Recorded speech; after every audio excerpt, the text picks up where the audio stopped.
Hola amigos, soy Carlos Ramos y les voy a hablar de Grecia y Egipto. Grecia y Egipto son verdaderos paradigmas de la antigüedad y que han dejado una huella indeleble en la cultura y en la civilización humana. Grecia y Egipto constituyen pues un poco Grecia el occidente y Egipto el Medio Oriente, ¿no? Y en toda esa zona del Mediterráneo y demás. Eh, Grecia y Egipto son en ese sentido verdaderos paradigmas, ¿no? Como por ejemplo el incendio de la biblioteca de Alejandría en Egipto, en una ciudad fundada por Alejandro Magno, que era helénico, y en que se desarrolla el helenismo, ¿no? Eh, Ahí se quemaron en ese incendio muchos documentos, muchos testimonios y demás que nos hubieran ayudado mucho más a conocer el pasado remoto de la humanidad. Sin embargo, se dio esto y apareció luego el cristianismo y hubo como un renacimiento, digamos, de la cultura en Grecia, ¿no? Que Grecia que antecede un poco a Roma, y en que apadrina a Roma, ¿no? Roma se vuelve un poco discípula de Grecia y forma el Imperio Romano y que da lugar al desarrollo de Occidente y demás, y a las luchas cartagineses, a las luchas púnicas, ¿no? Con los cartagineses que descendían de los fenicios, ¿no? Que también eran del Medio Oriente. En todo caso, Egipto y Grecia son algo a tomarse en cuenta en la historia universal y en la realidad humana, ¿no? Los griegos fundaron de alguna manera la cultura occidental y los egipcios duraron prácticamente toda la edad antigua como civilización avanzada y civilización muy importante. No olvidemos también que Grecia y Egipto son, eran imperios esclavistas, ¿no? Tenían esclavos y demás, como en toda la antigüedad.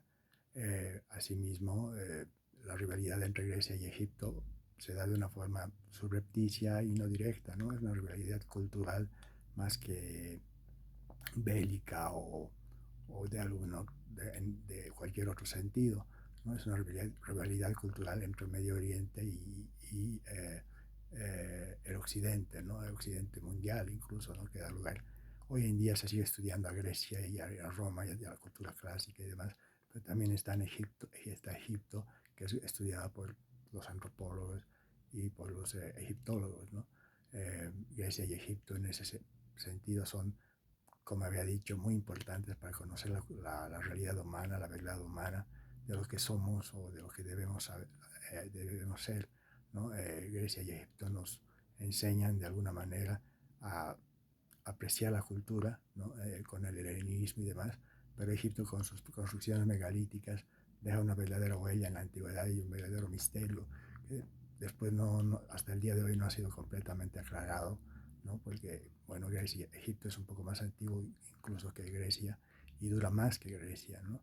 Grecia se desarrolla en sus luchas contra los persas, por ejemplo, o en sus luchas con Macedonia en el nacimiento del Imperio Romano, ¿no?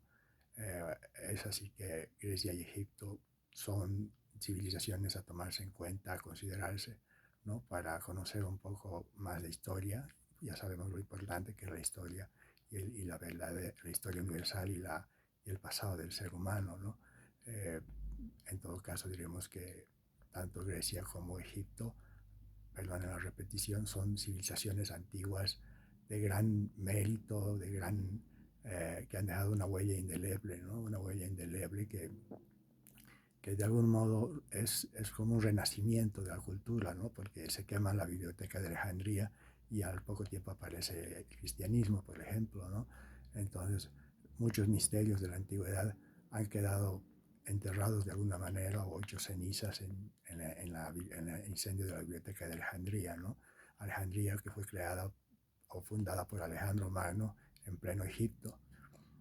Es así que la cultura griega y la cultura egipcia o la civilización griega y egipcia fueron algo importantísimo en el Mediterráneo oriental sobre todo y también en el occidental, ¿no? Ya con Roma y con Cartago y demás, ¿no? Y Fenicia igual. Eh, en todo caso se puede decir que Grecia es casi contemporánea de las culturas más antiguas del mundo como son las mesopotámicas, ¿no? Perdón, me refiero a Egipto, no a Grecia. En cuanto a Grecia, Grecia es el nacimiento o renacimiento o el nacimiento de la cultura occidental, y de alguna manera hay como un parteaguas, ¿no? En Grecia, con Grecia, y que un poco termina con esa hegemonía cultural de Egipto. Muchas gracias.